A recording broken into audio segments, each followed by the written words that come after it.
Jai Hind, sir. Jai and Shubham, how are you feeling today? I'm good. Awesome, sir. Sir, it's an honor for me that I'm getting a chance to switch the table with the entering officer. How nice. And let me honestly confess, I am scared. Better be, sir, because I'm right now going to put a fiery question in front of you, sir. Cheers, you already scared me. Go ahead. The word you just hear is the word of Commander Chakrapani, sir. He was an ex-Indian Navy officer. He served in Allahabad Board, Bhopal Board, and Bangalore Board. And right now, he's making new officers every day by working in AFPA. Now, when I took interview of Commander Chakrapani, sir, I asked 5 questions, which is a very important question.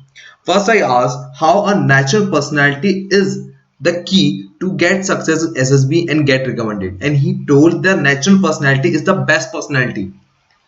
Keep that personality with you and do not alter it. Do not fake it. Now he will explain it how. Now the second question I ask is that English is like a live wire for many defense aspirant, whether they are from English medium or they are from Hindi medium. कहना क्या चाह रहा हूँ मैं कहना चाह रहा हूँ जितना एक डर नंगी तार को छूने में लगता है उतना ही डर एक हिंदुस्तानी को इंग्लिश बोलने में लगता है तो I have talk about it. The third question I asked him, SRT in personal interview. Those who have faced the personal interview, they actually know that SRT is something they fear the most. First, you must need to understand that SRT is a situation reaction asked in a personal interview, which we say in a layman term, is in technical term called synthetic situation. Now, let me put a question in front of you. You are in a movie theater and you are all alone, and a girl sitting next to you take an advantage of a situation and say to you, give me your wallet or I will shout that you are doing an inappropriate act with her. अभी मुश्किल की घड़ी है भाई, साफ साफ एक लड़की ने बोल दिया है that you are sitting in a movie theater watching a movie all alone. A girl sitting next to you took an advantage and say that if you do not hand over the wallet, अगर आप अपना बटुआ नहीं दोगे तो मैं चिल्ला दूंगी और कह दूंगी कि आप एक inappropriate act कर रहे हो. Now most of the boys are in a damn uncomfortable situation. What to do? Think about the solution. We gonna talk about the same question with Commander Chakrapani sir. So next question is current affair level. See, right now Citizenship Amendment Act has been passed. And this thing is also known by chaiwala, rickshawala. So what is the difference between you and chaiwala or rickshawala? You are going to appear for the joining armed forces. So what level is needed? We are going to talk about it. Now last question is screening. In screening, I'm going to talk to Commander Chakrapani sir what 3SSF wants from you. Why many defense aspirants get screened out. What they are looking for. So let's start with the screening part. So sir, my first question is, when the screening is there, sir, the psychologist is seeing the story, narration, GTO is seeing GD, then what is the job of person interviewing officer over there, sir? Okay, very frankly, you have three assessors as far as an SSB is concerned, that is Services Selection Board. The job of three assessors is to look for the officer-like qualities that we feel are mandatory as far as the career in the armed forces is concerned. Now, frankly, you have just about 10 minutes where all this is happening in the part of the screening. There are clues that one may miss or the other may gain faster than the other person.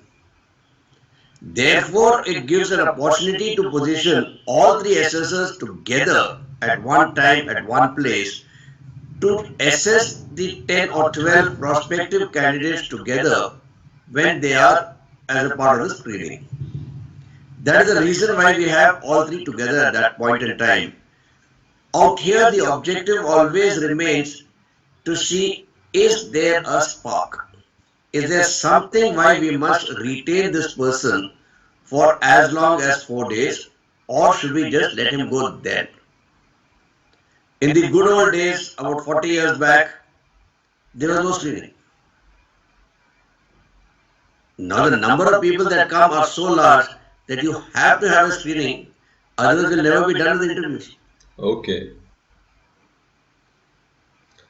Okay, but sir, still the question is left. You said that you like to see the spark in the candidates. Right. But in that spark, can you define what you are seeing exactly as a person interviewer?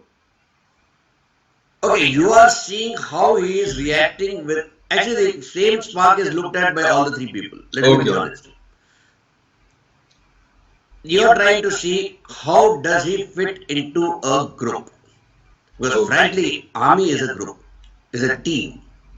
Okay, in a group psychologists will tell you that the group dynamics are so quick and so fast that very quickly the group settles down into demonstrating who is the leader, who is the follower, who brings ideas, who brings something to the table as far as the group is concerned, and who is just a passenger or a parasite. Okay. Okay, this is group dynamics. I am not making it up, it's all any psychologist will tell you this. Okay. Therefore, the objective here is to be able to see whether there is some spark in somebody or not. That is the spark we are looking for. Okay. Now, in 10 minutes, while that group has just been formed, you've been pushed together, all different people, you probably don't even know each other's names and you refer to each other as chest number 1 to N. Right. At that time, also the group dynamics start very quickly. Don't forget, you are telling a story first. You have the audience, you have the attention of all other members of the group entirely on you for that short duration when the story is being narrated. You have the floor. You are the leader in that sense. How are you performing? Can you come up with a coherent story? Okay. Can you hold the people's attention? What is your personality all about? Right? This is what is coming out in that short few seconds that you have to narrate your story. Therefore, it is important that you know how to conduct yourself in those seconds. Okay. So, sir, in your point of view, what is the right way to be there in the GD, sir? Very difficult because I can give you my point of view, that is mine, that is how I would behave in a GD. Okay, it applies to me. And as far as I know, in AFPA, we don't talk about how you should behave. We say you have to be yourself. You have to be natural. You have to show your qualities. You can't show my qualities, sadly. I wish you could. Okay. Therefore, my suggestion to the person would always be yourself, be your natural self. Do what you think you would have done in case this was being faced by you. Rather than my prompting you, because if I give you an answer, let's say I tell you you must do this, and tomorrow somebody does not get screened in, he'll say I followed your instruction, but then he was not natural. Okay. Sir, I like to put one more question in that. Sir, if we talk about the body language, the Right. personal interviewer and GTO, these are the keys. So, what you look in the body language, or what are the flaws you always see in the body language, sir? Okay, there are a few body language cues which are very difficult to hide. Okay. However, there are a few pitfalls which I can straight away say that you must inculcate in yourself. It'll be an effort, yes, but it's worth the effort. One, your first impression is always your last impression. Let's be Okay. frank. This is how human beings are, right? So when you come in, your dress is your first indication. I don't know you. All I see is Shubham wearing whatever clothes Shubham is wearing. It's not necessary because there are times in which you could have been called from a GTO task for an interview. So you couldn't have been able to change into formals, right? Okay. But you'll wear something. You're wearing some clothes. Please wear them with pride. Please wear as though those things belong to you. Okay. Okay. Now, right now, look at yourself. You're wearing a tie, you're wearing a shirt, you're wearing a trouser, right? You're looking nicely groomed. You come as though you've come prepared for an interview. Okay, you're the interviewer today. I Yes. agree. Hmm. Right. And I am the guy who's scared, but I do understand that you come prepared for the interview. But the same thing if you had come with your hair not combed, okay, with your shirt disheveled, or torn. You're wearing a tie with the knot probably not there and the knot hanging loose. Okay, shirt not pressed. It gives me an indication you're not bothered. Right? So please wear whatever clothes you're wearing with pride. Okay. That's my first thing. Second, I've always believed in the power of smile. The world can come and world may go, but your smile should not go. Okay. Your smile should remain forever. Which means the first time the assessor looks at you, whether it's the GTO or the interviewer, or in fact, I would go to the extent of even the psych, because what you write with happiness, you'll write with happiness, Okay. and that happiness, the first indication is a smile. You cannot be happy if you are not smiling. Okay. Simple. You cannot be positive if you are not smiling. Okay, the first sign of positivity is a smile. So for God's sake, practice the smile. It improves your face value. Okay. So smile. No heavens will fall if you smile. So when you walk in, knock the door, may I come in, sir? Say to the smile. If I was doing it, tuck, tuck, tuck, may I come in, sir? And I've given a smile. The automatic reaction on the other side is a smile. Okay. Very few people can respond to a smile with a frown. Okay, sir. Unless there is a real reason to frown. Okay. Okay. Here the assessor has no reason to frown at you. He has no reason to be angry at you. You know nothing. So a smile will get a smile. Okay, sir. But I like to dig more over here, sir. My question will be that I have seen that in the GD, the in the coaching institutes told that you have to put your hands on thigh. You always have to keep. But in the Right. corporate world, GD, we have never seen that. So why Right. so? Or is it right or wrong, sir? Okay, it is both right and wrong at the same time. In all assessing institutes or institutes which tell a person to how to crack an interview, they give you thumb rules or they say do this and you'll pass. I've seen and I've been associated with AFCAT now and I realize that AFCAT is slightly different. It doesn't tell you what you should do. It tells you to how you should be natural and how you can curb certain instincts in you. Now, hands on the thigh is one very clear indication of how stable or how confident you are. Okay. Okay, now if I have my hands on my thigh, very good, but my fingers are doing something. Okay. Now, why do you think the interviewer makes the interviewee sit that far away from him? He wants to see his complete body language, how he holds his hands, how he holds his legs. Does he keep his legs crossed? Does he keep his legs open? Does he keep he keeps crossing and crossing legs? What is he doing? With his legs also, for that matter. What is he doing with his fingers? Is he moving them around? Is he drumming those fingers? Drumming of fingers is an indication of stress. Okay, that is why in many institutes they say keep your hands on your thigh and keep your all fingers together on your thigh and ensure your fingers don't move. Well, not a bad idea. But if you are by nature a worrier, by nature a person who takes stress very quickly, very fast and cannot handle that stress, however you may try, your fingers will drum. Now, the interviewer was not born yesterday. You yourself said in your PIQ how many times you come in front of an interview. Okay. At some point in time, the interviewer would have asked you, have you been to a coaching institute? And here I would tell people that for God's sake, don't tell lies. Okay. If you've gone to an institute, please say I've gone to an institute. You've seen a video, let's say you've seen my video. Let me promote my video also. Right?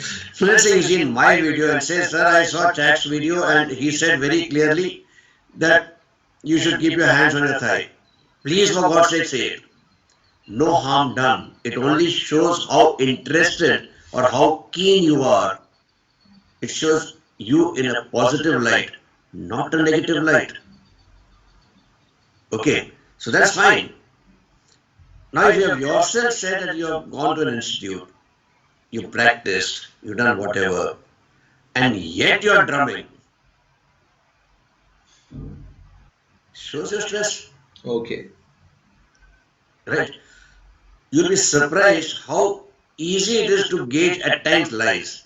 You see it for yourself when you tell a lie to your own friend or your mother, your parents, your brother, whoever. Among the things that will happen, you'll do this, Okay. right? Or you'll hold your ear, or you'll touch here, you'll touch this side, you'll do this, right? They're all indication of telling lies. You don't want to touch your nose, you touch something else. Okay. And it happens subconsciously. Yes, with training or with practice, you will be able to ignore that itch, but that itch will be there. Okay. Okay. Now the interviewer is also a guy who spent enough time in that chair of his interviewing probably thousands of candidates. Many of them coached. So he can make out when this guy is feeling that itch because he will move his head, he'll do some imperceptible movement because he himself doesn't realize that movement has happened. So he's controlled his hand but not his head. Okay. Okay. So therefore, for every body language cue, there are multiple cues which supplement or corroborate it. Right. So any number of people who tell you whatever else to prepare, well, they're all good ideas. You must do some of them what is feasible within your own abilities. But for God's sake, don't tell lies. For God's sake, don't say that you've not been to an institute. If you've been, you've been. It's good. Okay. Right. So So I like some, to. Yeah, sorry, please. just let me complete one more sentence. So some body language cues you can control, like your drumming of hands. So therefore we say, okay, please keep your hand on your thighs. Right. You cross your hands like this, for example. It indicates that you're not willing to listen to me. You're hearing me but not listening to me. Because your mind is made up. So never sit in an interview like this. Right? Never put your hands in your pocket. It betrays much more than it shows, than otherwise. Okay. Never sit in an interview with your hand, with your one leg crossed on top of the other leg. Like as you're a lord and master. Okay. Those things you should never do. Even if you want to. Right? The rest is your characteristic, your personality, your individuality. Let it flow. You are what you are because you are what you are. Okay, sir. So, sir, I like to dig deeper in that. So, I have seen the people using a hand gesture like I am using right now. And I Right. have also seen the people who are just turning little to address the GD, like this way I am right now, and in which you are some way ignoring the second person who is sitting next to you. It seems like that. Right. Hand action is not a bad thing. Okay. Okay. Now, hand action is actually corroborating what you're saying verbally. So, when you say this is a point, you're trying to say that this is, you're stressing on that point. Okay. Okay. So, in a GD, it's not a very great idea to be keeping your hands on in front, on top of you and doing it. What I said is more of a personal interview. In a GD, you will move your hands. That's natural. Because you want to force your point. You may do this also. I want to say this.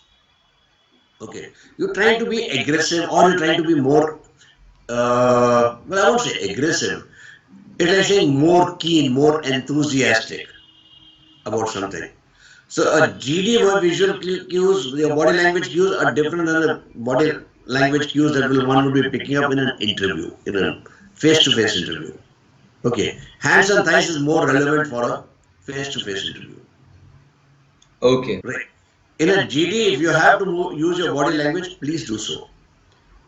In a GD, you are expected to be talking as though you are talking among friends or a group, or even if they are unknown people, right? And you are addressing them. You're not addressing the assessors. You don't have to face to the assessor. So if I am talking to you, Shubham, and you move from front of me to my right, for example, and if I move to the right and I'm following you, it is showing my interest in you, Okay. right? It's showing my interest. Am I interested in hearing? So in case there is a group, there is a GD going on, and there are 10 people sitting. You're sitting in a semicircle, and you Okay. face the person who's talking. To the person you're talking, who's talking, you're showing him interest. Okay. Okay, so that turning is not bad. Okay. But if you're sitting, standing, rigid, looking up straight, and the guy to the left is talking, guy to my right is talking, and I'm deliberately moving my hands, okay, and I don't look like this, it is indicating to the assessor that this guy is not interested. He will be interested only when he starts speaking. Okay. So it becomes detrimental to your case in case you're not turning at in the GD. Okay. Because there you are natural yourself in a group. You're not an individual. So in that group, you have to discuss or do activities as you would do in a group, not as a single person. Okay. That is why the GTO is a group task officer. He is looking at your interactions in a group. Okay. The interviewing officer is an interviewing officer. He is looking at your interaction one on one. The psychologist is not even seeing you, but is assessing you based on your written responses. Right? Okay. And all of these three techniques come together at the final, the conference stage, but we'll come to that in a while. Okay. So we'll move little forward. I mean, little forward from here, sir. Right? So अब यहाँ से हम थोड़ा आगे बढ़े तो हम आ जाते हैं इंग्लिश पर. English is the language of arm forces, but Right. everyone is not comfortable with it. Right. But in the SSB, you clearly say we can go from English to Hindi or vice versa. Right. So what does that mean? Okay, Shubham, let me be frank. You never learnt English in your mother's womb. You've learnt English over the years. I know of people who, when I joined NDA many years back, who couldn't speak a word of English, but today write books in English. Okay. Right? English is a language which can be learnt. So what can be learnt and learnt easily, the assessor is not interested. You're speaking in English or Hindi, that's fine. Okay. Okay. You speak in vernacular, it becomes a problem because the assessor will not probably know that language. If he doesn't know the language, he doesn't understand you. Therefore, your objective is to make yourself understood. Therefore, it is English or Hindi. Okay, but I like to say that even you switch to Hindi, you have to immediately turn back to English, right? Well, yes, you tend to tell, okay, guys, we would like you to speak only in one language because it gives a level playing field. Okay. Okay, but your proficiency in English is not being judged. It doesn't matter to me whether you are making a correct sentence or not. Because just possible you just don't know the correct sentence. Right? And India, let's be frank, does not live in cities. India lives in towns and villages. Yes. Even in the cities, not everybody has gone to an English medium school. Okay. Therefore, it is not important to know how well you speak English. It's important how well you communicate your thoughts. Okay. Okay. So even if grammatically incorrect English, but you communicated what you wanted to tell me, whether it was a part of the group discussion or it was a part of the personal interview, that is fine. Okay, you will say, sir, psychologist is judging me by the sentences I am writing. Therefore, how will My English is not good. How will that guy judge me? But then if your English is not good, you'll have a consistency in poor sentence framing. You Okay. can't have one sentence perfect and the other sentence imperfect. Right? The psychologist is not a fool. He understands that, okay, this guy does not know English. अब don't forget, psychologist तो बच्चा है नहीं, उसने भी हजारों dossier देखे हैं. और एक जिसको अंग्रेजी अच्छी नहीं आती, और मैं जानबूझ के अभी हिंदी में बोल रहा हूं, जिसको अंग्रेजी अच्छी नहीं आती, उसको कंसिस्टेंटली मतलब हर बार अंग्रेजी नहीं अच्छी आती है, वो तो रहेगा क्योंकि आप कंसिस्टेंटली इंग्लिश अच्छी नहीं आती आपको. ये तो हो नहीं सकता कि पहला सेंटेंस आपने अच्छा लिखा, दूसरा खराब लिखा, चौथा फिर अच्छा लिख दिया, फिर 12वां खराब कर दिया. ये तो होगा नहीं. साइकोलॉजिस्ट भी दिखा, उसको समझ में आ जाता है ओवर टाइम कि इसकी इंग्लिश अच्छी नहीं है, तो वो अलाउंस देता है. सिमिलरली आईओ अलाउंस देता है कि भाई इंग्लिश अच्छी नहीं आती. He will repeat that question. He will ask that question in simpler language or repeat it in Hindi if it comes to it. Right? The GTO or in the GDO, when he is doing various activities, he will also give you a similar allowance. So language is not a criteria for selection or rejection. Proficiency in language is not a criteria. Okay. Your ability to communicate is the criteria. Okay. So I'd like to put a counter question over here. The question is, suppose a candidate is from English medium. Is this allowance still applicable to him? Why should it be applicable to him? Because he is an English medium guy. But okay, fine. There is, let me put it like this. A guy from a Hindi medium, purely Hindi medium with not much of knowledge of English, makes a grammatical error and multiple times, he'll be given more leeway than an English medium guy who studied in English medium all 10 years of his schooling or all 12 years of his schooling, and then he comes back and says, sir, my English is poor. Okay, you have 12 years to get over it. Okay. Okay, sir. So I like to move forward from here. I like to directly jump right now to the stage 2 part. So in the stage 2, when we just enter, so we have a pounding heart. We still come with the file having in our hand, and the right now the magic is there that interviewing officers act like a friend. Oh, come. We are waiting for you. Please have a seat. और such a friendly nature was there. We think, अरे वाह यार, ये तो मतलब मैं तो डर रहा था, ये तो यहाँ तो कुछ नहीं हो रहा था. So chill environment is there. Now, when we just enter over there, so he asked the simple question. So, Shubham, how was your stay? So, how many friends do you make? Or simple, from where you were coming. So, seems like good. Okay. But now, seems like he's making cobwebs. Sorry, webs, spider webs. So, now the easiest one is there. Now, some difficult questions start coming. Rapid fire will come. SRTs will come.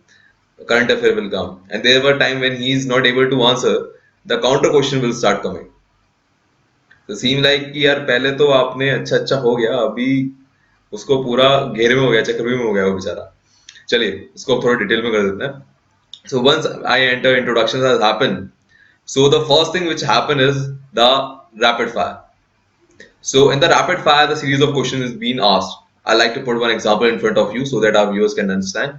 So I like to put example is that Shubham, starting from your education from class 8 to till date, tell me about your marks, your grades you have achieved, the subject you like, subject you do not like, friends you have made, friends you like, you dislike about them, and I like to know the extracurricular activities you have been there in throughout your career, and I also like to know till your date who did your finance, your education. So this is the number of questions being asked. Now this strategy is not applicable in the corporate world. It is only asked in the SSB. So why it is asked and how to answer it, sir? Okay, let me take the easier question first. Okay, I'm deliberately moving away from the rapid fire because I know I've been for the first time at the receiving end. Right. So let's take the easy piece first.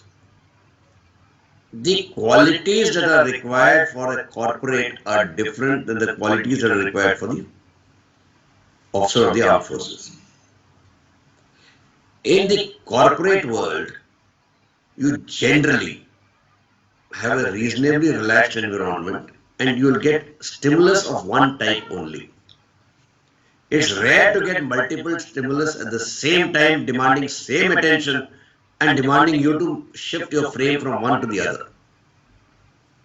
For example, let's take an example of an IT industry. If Shubham has done BTech computer science and is now joining the IT company and says, okay, I want to become a coder, my requirement from Shubham is not to know whether he can climb the rope, or does he have courage, or does he have determination. Makes no difference to me. My objective is not to know whether Shubham's parents are happy with him or Shubham is happy with his friends. What will I do with that? Okay. My requirement is to know whether Shubham can code. How fast can he code? How correctly can he code? Right? Okay. So my requirement being that I don't have a rapid fire question to ask him at all. Okay. I just want to see, okay, how quickly can he code? Okay. Right? And before that, I would have checked whether you have an aptitude for coding, which is why in most interviews, if you go to a college campus placement, they have an aptitude test first. Right? The aptitude test is designed to understand whether you understand patterns, because that is what coding is all about. Right? And how quickly can you recognize a pattern in case you are making an error? You know from the patterns that you are writing, is there an error creeping in? Okay, so requirements are different. In the armed forces, don't forget you are being trained to fight an enemy. Your enemy is not going to tell you or not going to oblige you by saying, oh, Shubham, you prepared for war on foot and an enemy coming from the right side. Sorry, yaar, I come from the left. Let's start the war again. I'll come from the right side. That won't happen. Okay. It won't happen that enemy come from only one side. It will come from multiple places. At the same time, your own people are getting killed or getting hurt. You have to move. At the same time, your boss will ring up or will say, okay, do something or don't do something. You have multiple things coming. All almost at the same time. Therefore, the agility of the mind is much more out here. And don't forget, you as an officer are a leader. You have to lead your people into harm's way, and your objective is to get them back safe and sound. Okay. Okay. Therefore, the requirements are different. Therefore, the questions are different. Therefore, the process is different. Therefore, everything else is different. So that is the easier part of the question that I answered. Okay. Now coming back to your rapid fire. You'd recollect I was talking about multiple stimulus happening at the same time. Yes. Now, if you see or study a rapid fire question, the same one that you asked, there's a pattern to it. I am asking your education from 8th standard onwards to current. What am I asking in that? What did you like? What did you not like? What in that? Your academics, your teachers, your friends, your extracurricular activities. There's a pattern. There's a logic. Yes, sir. Okay. Now, when Shubham as the interviewer is asking that question to Chax as the interviewee, is Chax able to get this logic? Is Chax able to answer to this logic in the logical flow that it came? What did you like? What did you not like? Who was your favorite student, the teacher? Who was not your favorite teacher? Tell me 3 things you liked about the teacher. Tell me 3 things you did not like about the teacher, or you like him to change. Right? Typical stuff. Okay. Now, can you put your answer back in the same logical flow? Okay. The moment you start doing it, I'll think, okay, Shubham is little. So Shubham will think, Chax is a little organized. Very good, very nice. Let me take him away from here. Okay. Let's disorganize him now. Give him a shock. different stimulus and see whether he organizes himself quickly again. Okay. So I'll ask you an inconsequential, probably irrelevant question at this point. Okay, so this is a point where you ask us some kind of question like tell me the rank equivalent to Lieutenant Colonel, Indian Navy and Indian Air Force. Out of the blue. Okay. Because I may have a lead into that question. Okay. It may be that, you know, you said I was in NCC and I would like the NCC. My NCC sir was very good. Okay, tell me, what's the equivalent of group captain in the army? Okay. Right now, I'll see whether that guy is agile. Is he mentally alert? Because I asked him an irrelevant question at that time. It is not in his flow. It's not a part of my first set of questions that I asked. Okay. Okay. So is he mentally alert to be able to answer or respond to the question? Or he's saying, sorry sir, sir, can you please repeat? Hmm. Then never mind, go ahead. Okay. Okay.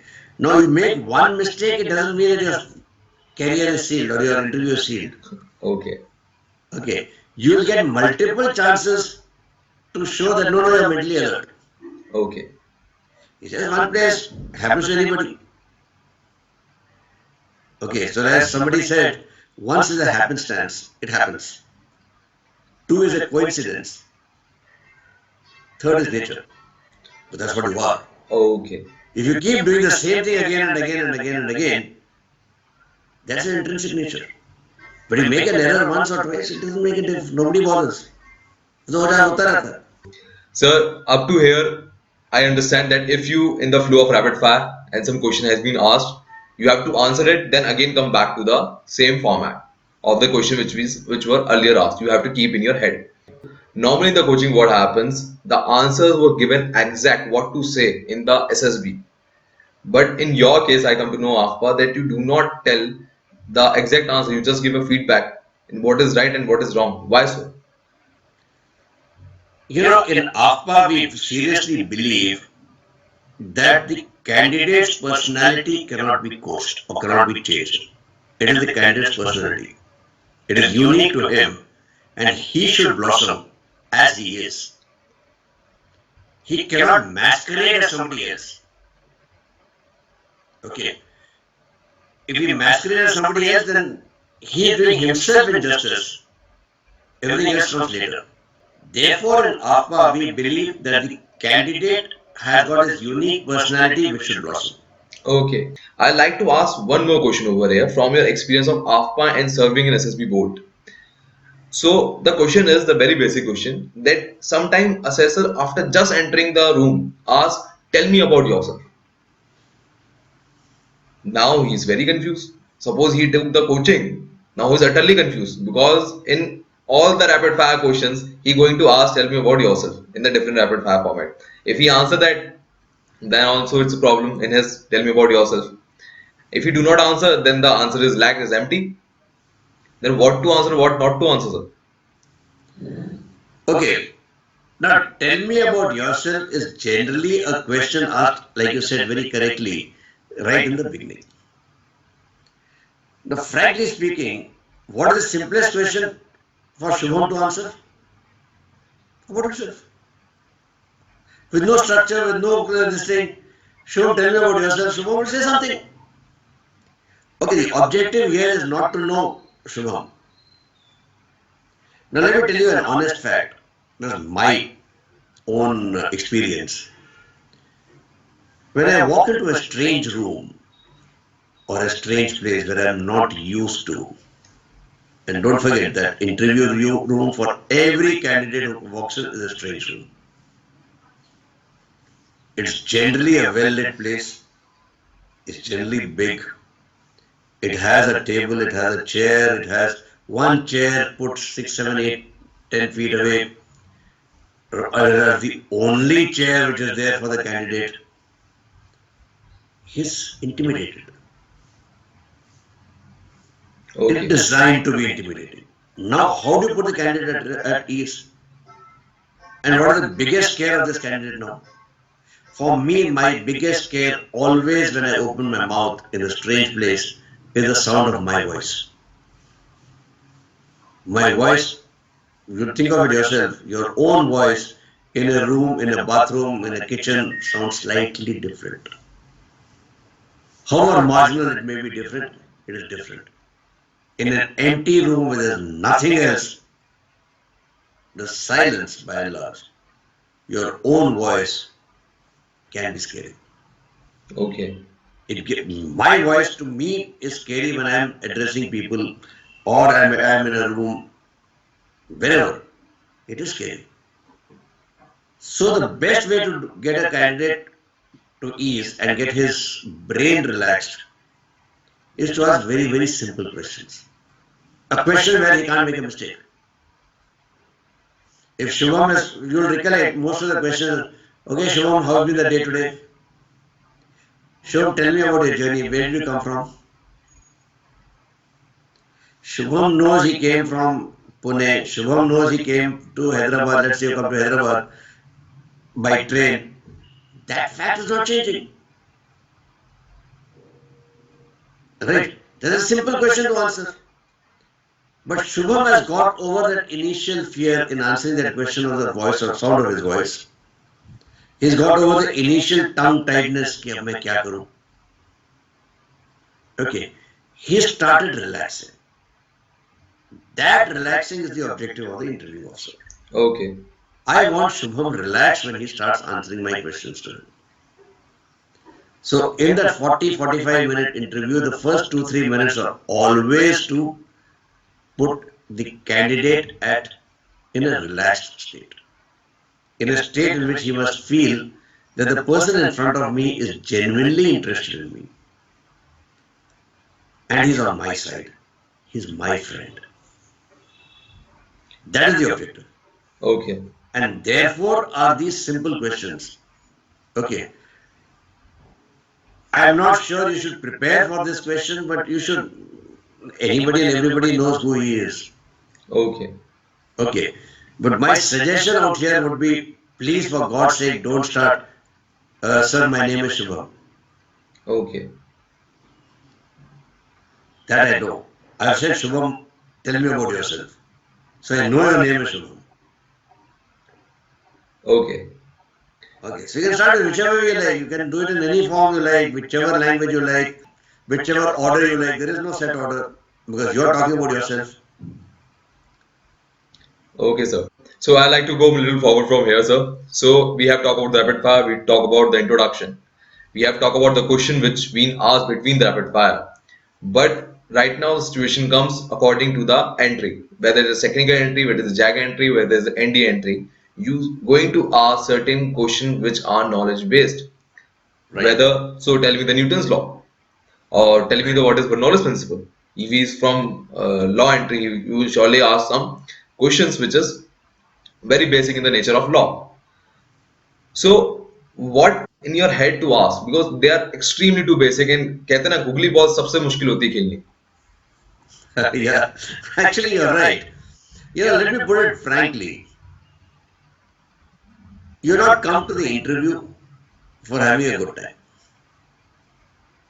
Right. You're not come to the SSB for having a good time. You come to the SSB because you want to join the armed forces. Very good. You reach this point only after having gone through some education. The ND entry is 10+2. The technical entry would be a BTech. The JAG entry is law. You claim, because all I have is your PIQ. Nobody's seen any certificate from you. Okay. You claim that you got 90% marks in maths. Maths was your favorite topic. Physics was even better, sir. I got 95% marks. I have asked you 2-3 very simple questions. Newton's law, Boyle's law, Faraday's law, any stupid thing. It's just to see, do you know what you're talking about? Now, if you're a BTech entry and you say that you've done a project in radars, And if I ask you the basic difference between a radar and a sonar, and you can't give me that, which a 12th standard boy may be able to give, or you give me an explanation with a 12th standard boy, and I tell you, Shubham, you've done a BTech, I'm sure you can talk a little more advanced than plain simple whatever you're saying.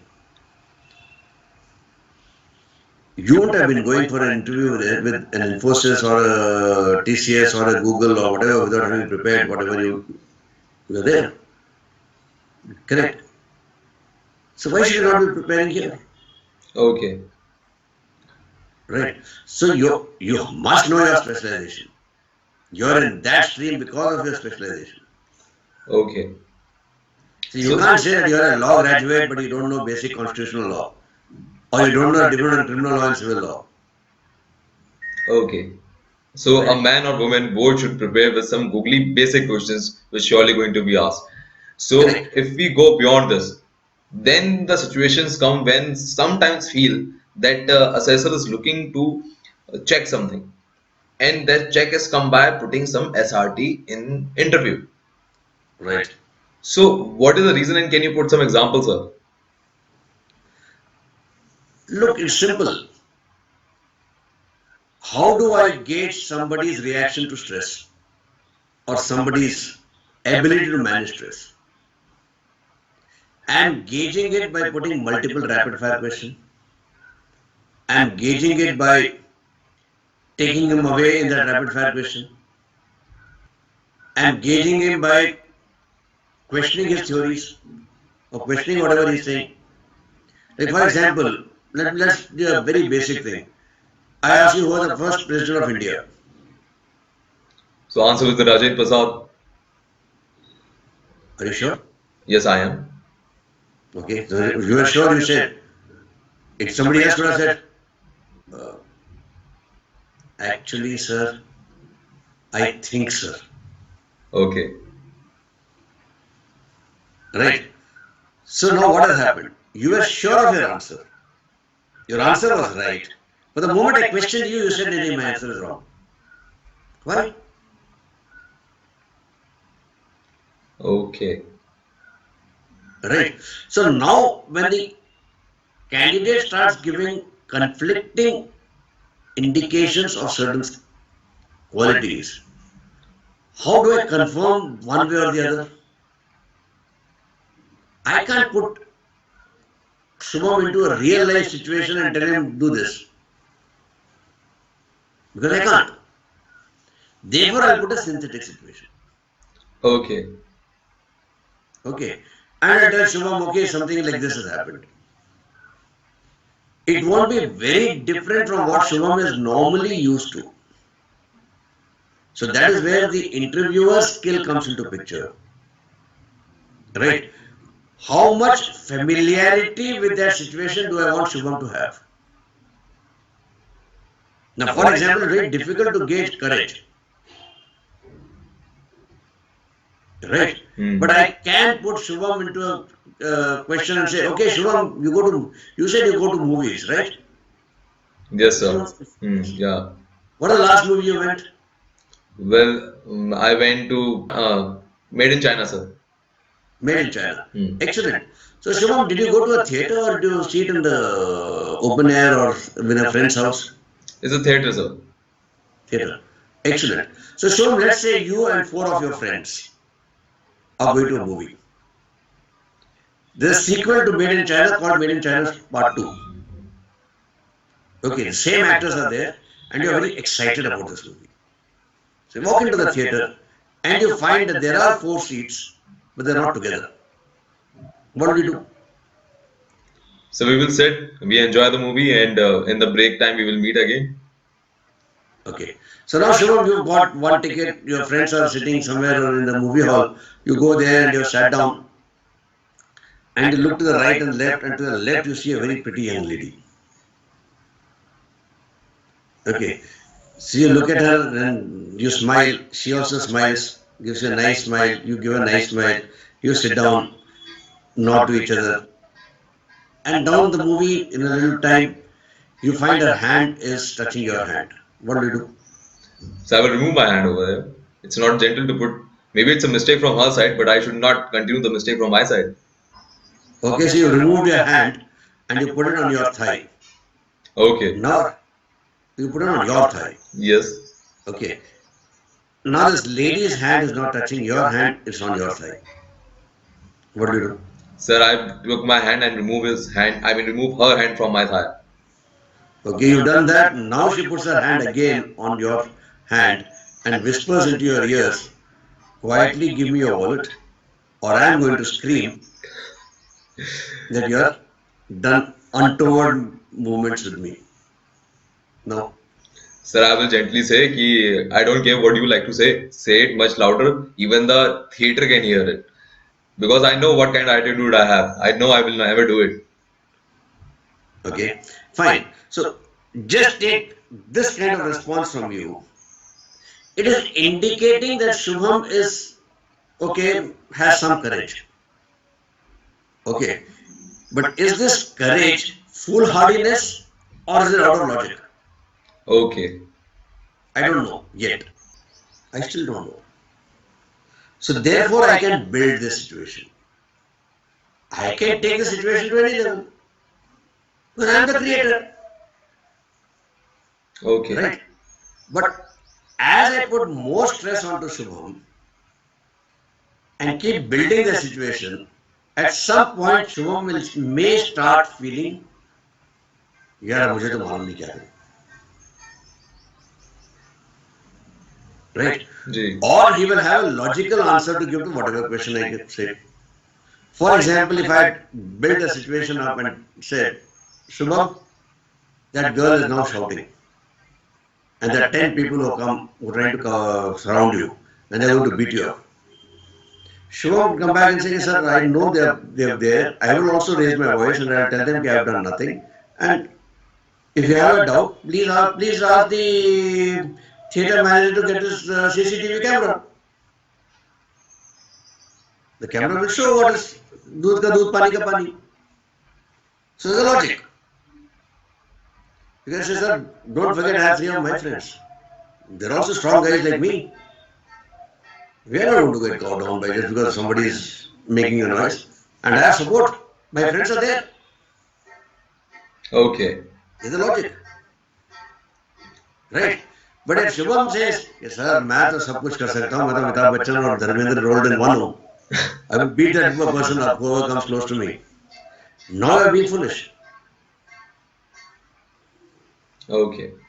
Right? So there are and I really don't know what answer Shubham is going to give as the interviewer. Okay.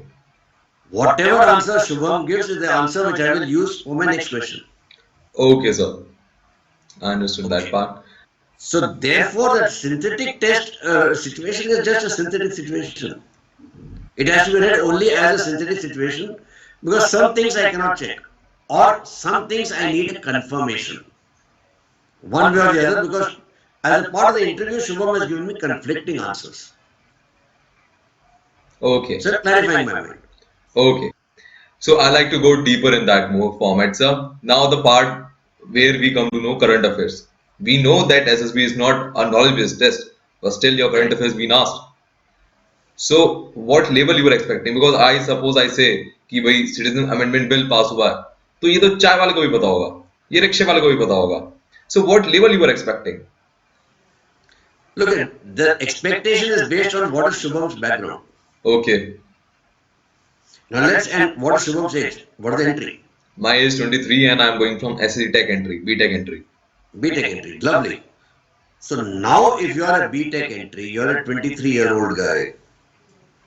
You, normal case, would have known why the Citizenship Amendment Bill was required. Okay. Why was it passed? You may be in agreement with it, you may not be in agreement with it. That is entirely yours. Okay. But do you have a logical reason to be in agreement or otherwise? Okay. This is something which affects you as a person also, because your future may well depend on it, one way or the other. Right? It affects you as a person because there is agitation, and that agitation can lead to higher prices, can lead to further unrest in the country. What are your views? So therefore, my objective here would be to see, has Shubham really speaking shown enough interest in this bill? Now, if I have asked Shubham, tell me three things that are affecting the country today. I did not pick the citizenship amendment bill. You picked it. Yes. Therefore, you have some interest in it. Okay. If you have some interest in it, you would have done some research on it, spoken to some people, understood a little more about it, and formulated some opinion. Okay. I am only saying how are you reasoning your opinion out. It's not important for me whether Shubham is in favor or against. How does it matter to me? So I like to put a counter question over here. Suppose you and I have a difference in opinion. What I mean to say that I believe that it should include all the Muslim also. There's a religion is missing, and you believe no. There, what's the need? Right now, the people who are suffering in the neighbor countries who are not a Muslim are more because the neighboring countries are Islamic. So now we have a difference in opinion, and it can be because if in the real world, if we see the heat up come up, then sure it can also come up in your mind or my mind also. Absolutely. So मेरा तो खतरा हो गया sir, मेरा तो selection नहीं होने वाला आज. क्यों? The only reason तुम्हारा selection has no meaning as far as the, sorry, not selection, but the difference of opinion has no meaning, is that interviewer is trained, and I'm saying trained, and assessed again by other people who are interviewers themselves over time, again and again, whether he can eliminate his personal bias. Okay. Okay, now for example, let me make an easier thing. You're talking about difference of opinion in on a particular topic. That discussion on that topic will probably never reach a point in which the different opinion comes into the fore. Okay. I may build a artificial situation using that as a lever to check whether how convincing you are. For example, let us assume you had a difference of opinion with me in this citizenship amendment bill. Let's assume you wanted Muslims in, and let's assume I wanted Muslims out. Okay. But in the prior this thing you said, sir, all my friends agree with me and I'm very convincing with my friends. Okay. Okay. So I tell you, Shubham, you feel Muslims have to be a part of it. Why? Did they not get a chance when 47 happened to choose? The other guy didn't get a chance. He's been persecuted. You don't want to give him a chance now. So Okay. he'll say something.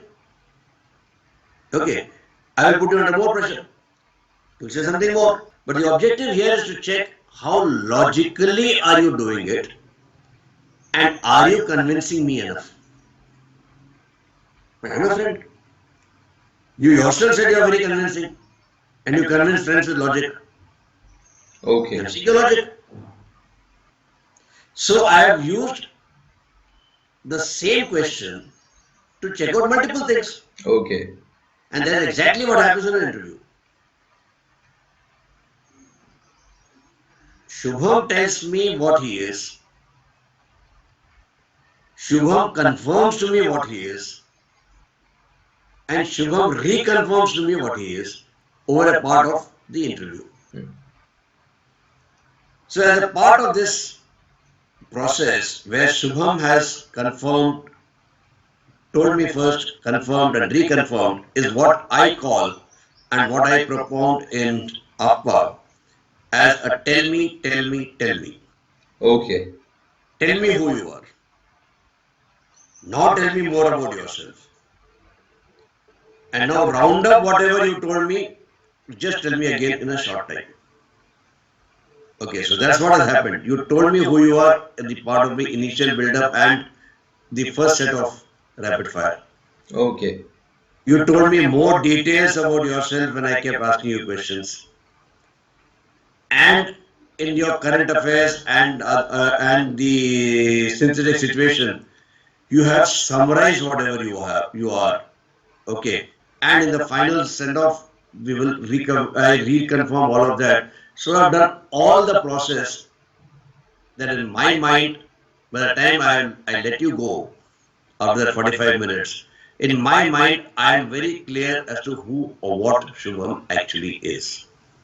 Okay. Sir, I like to put one counter question over here, sir. Now, suppose you're going for any company interview, you're supposed to Right. know what the company work for it. I mean, what the company product is, what company's principle is, what company motto is, what company logo is, and Right. you are same expected for the armed forces also. Absolutely. So, Absolutely. okay. So, but it is too wide to understand about the armed forces, and you too also understand this part. And company maybe old. It can be older, like about 10 to 12 years, but cannot be older than armed forces. So, do Yeah, you very few have some companies there. expectation according to ages for NDA, for BTech entry or some graduation level? यार इसको इतना तो पता होना चाहिए. At an NDA level, he should know the basic. Now, let's say he says, Sir, I'm an Air Force cadet or I want to join Air Force. Then you should know what is Air Force about. Okay. You should know who the Chief of Air Force is, the Chief of Air Staff. Okay. You should have a rough idea as to what aeroplanes are there in the Air Force.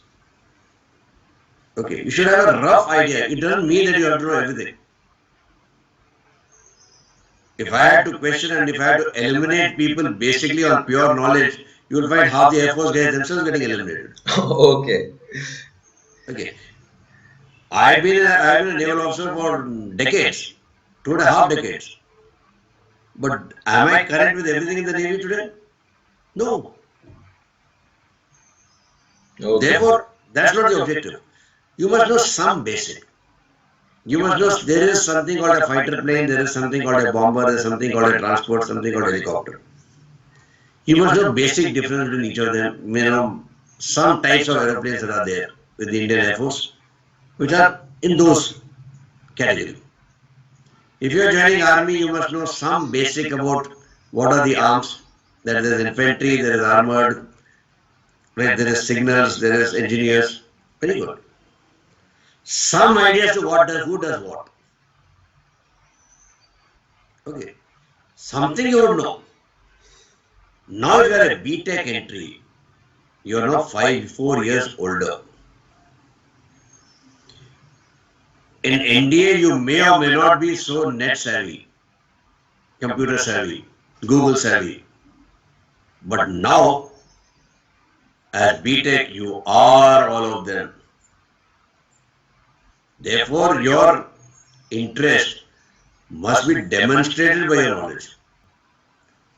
You must know the role of the army, the role of the navy, the role of the air force.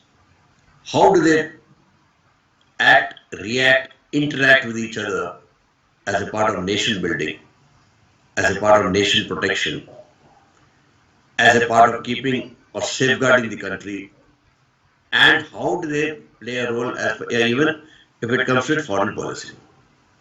You must have some knowledge here, right? You would have been doing exactly the same if you are going for an interview with, let's say, an Infosys or a Tech Mahindra or a Google, right? If you are a little more smarter, you would have gone into the financials for the last 3 years and said, okay, sir, stock price itna hai. The stock has gone up by 10% over the last 12 months. It all shows the interest you have in a particular organization. And don't forget, this is the organization that you're looking to make a career out of. And if you don't have this basic, this a little more detailed knowledge, then it's showing very shallow interest. And out here, there's one more thing you must know. In a corporate interview, they will always ask you this question, or very often than not, they will ask you this question. Where do you see yourself 5 years from now? Yes. He's basically asking, trying to find out, are you going to stick to my company or are you going to be moving away? If you are going to stick to my company, do you have a rough idea as to where it is going? So how much promotions you will get, and don't tell me you don't know because Glassdoor.com and all of them give you all these answers, right? And you know it better than I do, Yes, right? yes. So you would have done an equivalent search as far as Navy is concerned, or the Army or the Air Force is concerned, because that's the service you're joining. So if I ask you where do you see yourself 5 years from now, you should be able to say, okay, sir, 5 years from now I will be a senior captain, and if this is the Army, for example, I'll be a senior captain, and I would be in my unit. Give the name of the unit you want to join. I'll be in my infantry unit, my armored unit, whatever. And this is probably what I would be doing. It Okay. shows your interest, it shows your involvement, it shows your ability to project yourself and say, okay, मैं ये कर सकता हूँ. It also shows an ambition. Okay. Shows multiple things. But it's just one simple question. Okay. So this is how it's there. But I like to ask one more thing over here, sir. So when you are up to the end, you ask one question. This is a very simple question. So Shubham, do you have any question for me? Now इतने सारे सवाल आपने मुझसे पूछे और आखिरी सवाल आप मुझसे पूछ रहे हैं, ये कुछ रीजन है सर इस बात का, आप कुछ जानना चाहते हैं? Not really, or also really. It is like Shubham telling me, sir, I want to ask you one more thing. अब कितने बार one more thing करता रहेगा यार मेरे साथ, right? So exactly the same way, I have been asking okay, I'm saying I because I would be the interviewer, right? Yes. And in AFCAT, when I'm taking interviews or the dummy interviews, I am the interviewer. It's only today that you grilling me and I feel toasted already. Okay, if you wait a few minutes more, you'll see smoke from my ears. Okay, so now coming back to the question, really speaking, it is an opportunity for the interviewer to gauge the other person's state of mind and the other person's level of intellect also at times. In a way, it is. I'm giving you my reasons why I asked that question. I can't give you a reason for everybody, but my reason for asking the question. I may be thinking here, this banda is at a particular level. Whatever the level is, let's call the level X. I want to know, does he rise above this level or fall below the level? Okay. His response is only going to be a confirmation for me, is not the reason, a confirmation for me. If he makes a standard response, no sir, that's fine. If he asks a question, then my suggestion to people who ask this question would be, for God's sake, ask a sensible question. Okay. Don't ask a question which the interviewer cannot answer or will not answer. Don't ask a question which is outside the interview scope. Okay. Okay. Which means, for God's sake, don't ask, sir, how did I do? Okay. A man become too smart कि sir आप result अभी बता दो, just tell the result right now. Ha. Okay. Don't ask that question. Don't ask me, will India go to war with Pakistan? Okay. Stupid question. Okay, your guess is as good as mine. Okay. So don't ask me whether sir will the Jetapur armor nuclear plant come out tomorrow. Out of context. I'm deliberately making these questions up and giving you very dramatic differences of, but believe me, I have been faced with questions like this. Okay. Okay. And this is where I tell people, and even in AFA I say this clearly enough. If you have a sensible question, ask. If you don't have a sensible question, it is best to say, no sir, thank you very much sir. Okay. Whereas the great man said, it is better to keep your mouth shut and let the world think you are a fool than to open it and confirm that you are a fool. Okay, that's a great word, sir. So asked you a lot of questions, but I missed a very important question. And I don't want to end the whole interview without that. That is that there are certain, I mean, there are a large number of candidates, I'm sure, who has low marks in their 12th, 10th, BTech. Maybe they are, sometimes happen there's some Waterloo in your personality. That is your academics, probably. But you always ask a person that why the marks are so low. So what is the reason to ask that? Interesting question. Thank God you didn't ask me the questions that I said you should not ask in the end. And you said this is the last question, so fine. I won't hold you to the last question, but irrespective, the marks that you score in your various examinations only show your academic capability. They are not showing anything else. As far as the SSB is concerned, we are not looking at pure academic brilliance. If that was the only reason, then we will not be holding you for 5 days. No? Yes, I agree. Therefore, your marks are a reason or a way of telling us or telling the interviewer that you have a brain and you use it. But a man uses brains for many things, not just academics. And that's what the interviewer is trying to find out. Are you using your brain? That is where when we talk about, if you see among the oxalate qualities, there is a quality called EI or effective intelligence.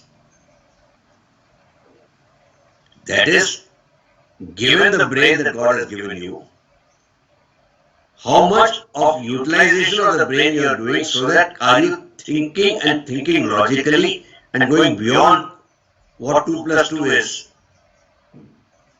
right? So that's all the relevance as far as marks are concerned.